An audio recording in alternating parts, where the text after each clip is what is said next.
श्रद्धाबृंद एवं मोर प्रिय शिक्षक एवं शिक्षयित्री मोर समस्त प्रणाम। तो मो पूर्व समस्त बड़ भाई मैंने बड़ भाई भौणी मैंने जगह करदेली से बाटे कोले आउटी चैट में आगे दी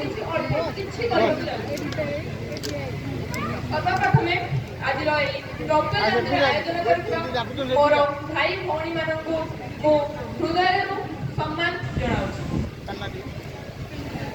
तो आउ बेसी किसी कहूँ अनेक भाई भौणी कहते मुझे आम विद्यालय प्रधान शिक्षक अशोक कुमार गिरी विषय किसी कहवाक चाहूँ।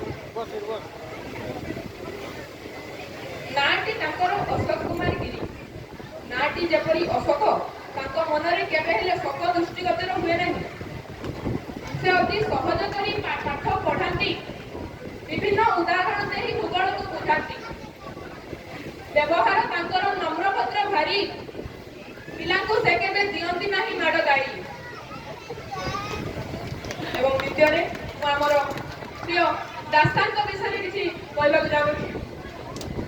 नाटी तांकर निर्मल कुमार दास ना जेमिति ताको हृदयटी मध्य ठीक सेही पड़ी निर्मल करताली से दुखीर दुख देखि आत्म सही पारती नाही निजे भोकरे थाई से आममानकर केते जे आममानकु केते शिक्षा देई जंती केते हमरो पाठ हमकु पाठ पढाई जंती ताहा ठीक नाही। अति कष्ट गणित को से सहज खेल परिणत करी पिला को बुझाइबाकू चेष्टा करिसंती। ताको कथार मर्म जिए बुझिबो मनीष परी मनीषटीए कैसे करिबो।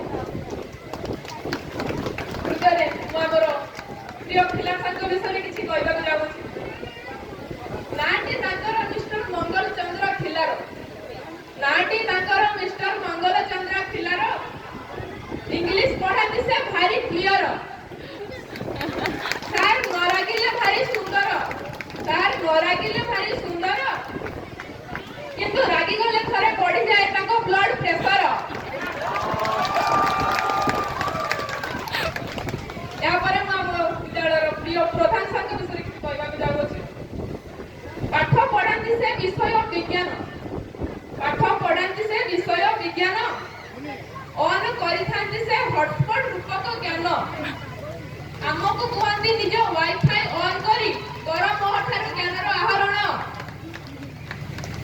अतरे प्रधान सर विज्ञान को बही पड़ी हुए अंगे अनुभव करे देखाई पढ़ाती तांको थारु जे नेछि विज्ञानर ज्ञान से ही बुझिछि तांको पाठ पढ़ार मान एवं मुया परे आम प्रिय नायक सर विषय किछि कहबाक चाहूँ। पाठ पढ़ाती से साहित्य पाठ पढ़ाती से साहित्य बुझाती आमको मातृभाषार तत्व आध्यात्मिक ज्ञान सह इतिहास कथा संगीत माध्यम रे केते जे अमर गाथा पुणी हुई सभिको चरित्र गठन ताको कथा मुझे सुने देई मन ध्यान। आम विद्यालय दीदी मानक विषय जते कहले मते अतृप्ति हबो नै तथापि गोटे पद कहूची ताको विषय मु से तो एठी उपस्थित नांती अनेक दूर घर तथापि कहूची दीदी माने सते अबा मां आम पाई दीदी माने सते अबा मां आम पाई ममता भरा पाठ ताको हृदय को जाए आम छुई।